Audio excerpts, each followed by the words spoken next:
Mais bonjour à tous. Dans un réseau de franchise, chacun sait que la marque, mais aussi tous les signes distinctifs, et notamment le concept architectural du franchiseur,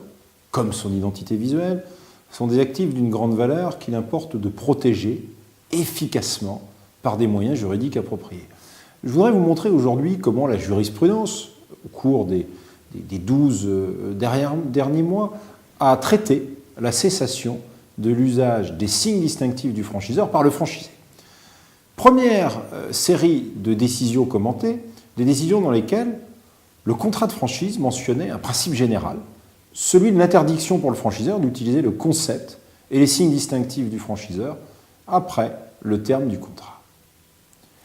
Alors, dans un premier arrêt de la Cour d'appel de Caen du 12 mars 2015,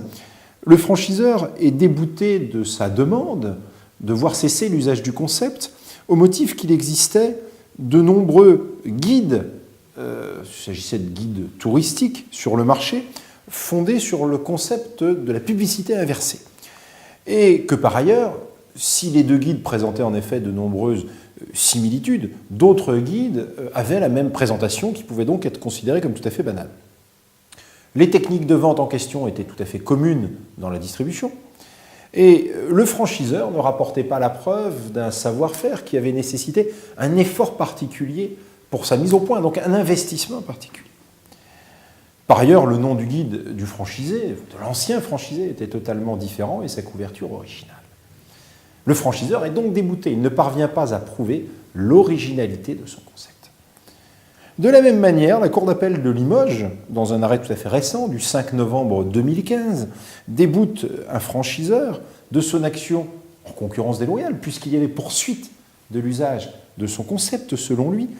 dans la mesure où le mobilier provenait d'un fournisseur de mobilier spécialisé dans les parcs de jeux pour enfants, telle était l'activité, qui était un fournisseur tout à fait commun du secteur d'activité, que la présentation colorée ne constituait pas un concept présentant une originalité particulière méritant une protection, et enfin que les activités en elles-mêmes ne sont pas originales et toutes proposées par la concurrence. Le tribunal de commerce de Paris, d'ailleurs, dans un arrêt du 2 juillet 2014, avait de la même manière estimé que le franchiseur ne rapportait pas la preuve de l'originalité de son concept et que, de fait, on ne pouvait en interdire l'usage aux franchisés après la cessation des effets du contrat. On voit donc toute la limite de l'efficacité de ce type de clause générique. Le franchisé doit cesser d'utiliser le concept dès lors que, si le franchiseur ne démontre pas l'originalité de celui-ci, eh bien le tribunal n'ordonnera pas la cessation de l'usage du concept. Il est donc préférable de prévoir des clauses précises dans lesquelles chaque élément du concept est bien identifié, avec une originalité reconnue par le franchisé, de sorte que le juge n'ait qu'à en ordonner l'exécution comme s'il exécutait une recette de cuisine, finalement. De sorte qu'il n'y ait pas lieu à interprétation et que le franchiseur n'ait pas à supporter la preuve de l'originalité de son concept. Alors, on voit par exemple que le tribunal de commerce de Paris, dans un jugement du 21 mai 2014 concernant le réseau Domino's Pizza France, eh bien, ordonne la cessation de l'usage de boîtes à pizza, de serviettes, de tickets de caisse, correspondant au concept du franchiseur, mais qui était décrit dans le contrat. Une décision plus ancienne, d'ailleurs, de la Chambre commerciale de la Cour de cassation, concernant le franchiseur Ipromat, avait confirmé une décision d'appel ordonnant sous astreinte de 2 000 € par jour aux franchisés de repeindre dans des couleurs distinctes du blanc et du bleu la station de lavage. Pourquoi ? Eh bien parce que ce franchiseur, enseigne et Fan Bleu, avait en effet interdit contractuellement aux franchisés, après la cessation des effets du contrat, l'usage des couleurs blanches et bleues pour distinguer cette station de lavage. Donc on voit là que ces couleurs n'ont pas grand-chose d'original dans le secteur du nettoyage, elles ont trait à l'eau par exemple, mais en l'interdisant contractuellement, eh bien, le franchisé s'y est obligé, le juge appliquera donc la clause. Alors, la Cour d'appel de Colmar